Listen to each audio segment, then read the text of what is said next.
33 minutos pasaron de la hora 13, 12 grados 8 décimas la temperatura en la ciudad de Resistencia. Tenemos más información para compartir. Exactamente, estamos en comunicación con Sandra Chager, que es directora de Comunicar para la Igualdad. Han hecho un informe junto a la UNESCO para relevar datos sobre la existencia y el funcionamiento de los protocolos sobre violencia de géneros en los medios de comunicación. Así que le damos la bienvenida. ¿Qué tal? Buen mediodía, Sandra, un gusto. ¿Qué tal? ¿Cómo están? Igualmente. ¿Cómo le va? ¿De qué se trata este relevamiento de información que han hecho junto con UNESCO, Sandra?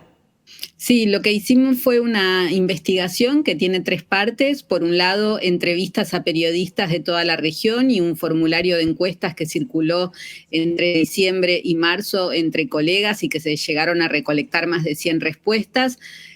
Por otro lado, un análisis de protocolos de violencia de género en las redacciones y por otro lado, lo que hicimos fue diseñar un protocolo marco de atención de situaciones de violencia para redacciones periodísticas de América Latina. ¿Y a qué conclusiones llegaron? Bueno, varias. En relación, si querés, a la investigación, algunos de los datos son, nosotras investigamos tanto violencia offline como online. Los principales agresores dentro de las redacciones son las personas que tienen cargos jerárquicos, lo cual digamos, es una situación complicada porque eso dificulta el tratamiento de las situaciones de violencia y por fuera de las redacciones muchos de los agresores son funcionarios políticos, o sea, o funcionarios o personas con vínculo con la política.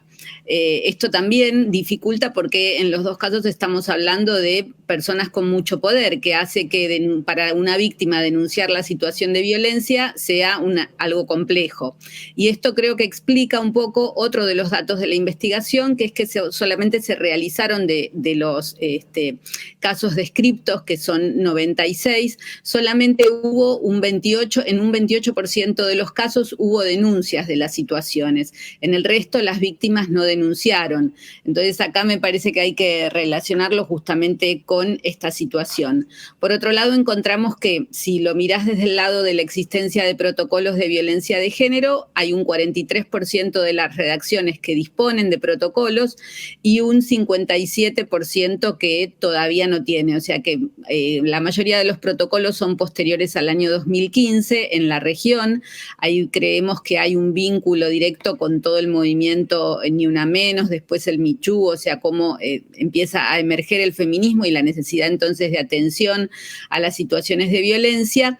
Y bueno, lo que queda ahí es todavía seguir profundizando, ¿no? Porque hay más de un 50% de los medios que aún no disponen de protocolo.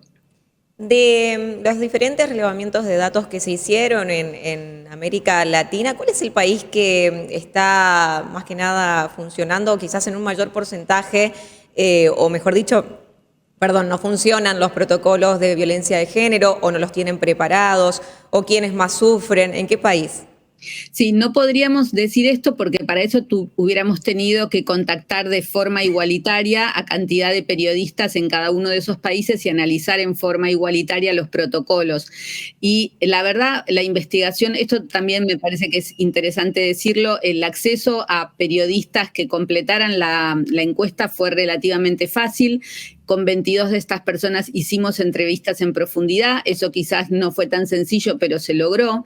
Pero lo más difícil fue encontrar protocolos. No todas y muchas empresas también que disponen de protocolos no los quieren compartir.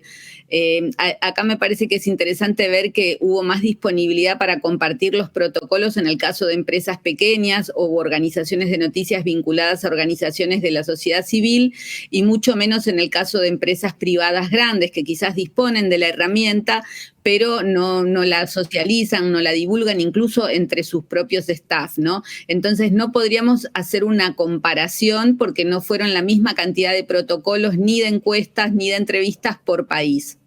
Claro. Bueno, y en este caso, ¿cuáles son los países que han, por supuesto, participado de este informe? Son 14 países de toda la región, son un montón. Sí. Argentina, obviamente, Chile, Uruguay, Paraguay, Venezuela, México, Panamá.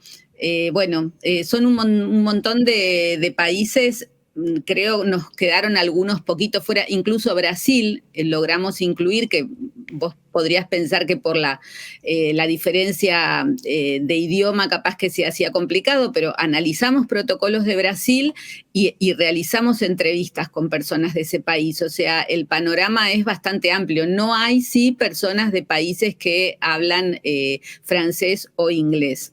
¿Y el panorama es alentador?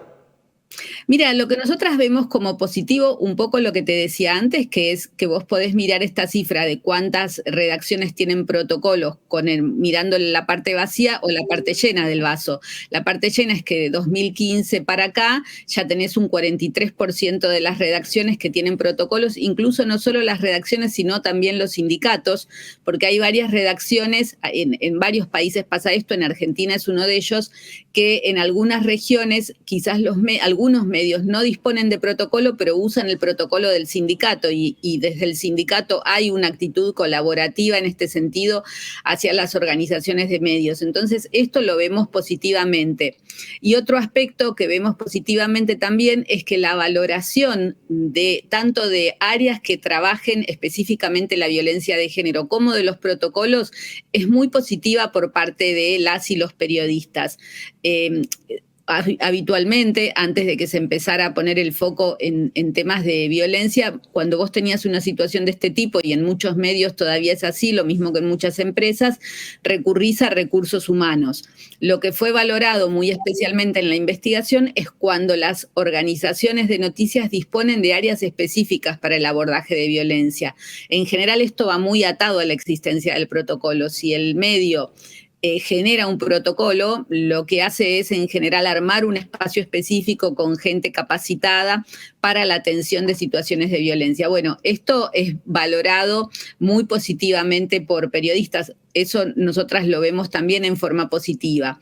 Y en relación a otras herramientas de prevención, hay capacitaciones, se están haciendo, no quizás con la frecuencia o la continuidad que se deberían hacer, pero hay muchos medios que empiezan a incorporar las capacitaciones en género y en violencia y en discriminación a sus redacciones. Quizás un poco más ausente está la herramienta de las campañas, ¿no? Para poner como un matiz ahí.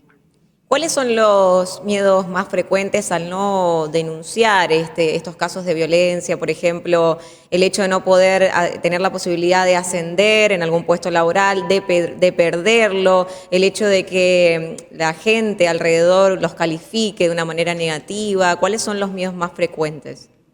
Mira, nosotras esa pregunta no la hicimos, pero sí lo que detectamos son las represalias, que me parece mucho peor que los miedos, porque el miedo en última instancia es un miedo subjetivo tuyo que lo podés tramitar, la represalia efectivamente existió.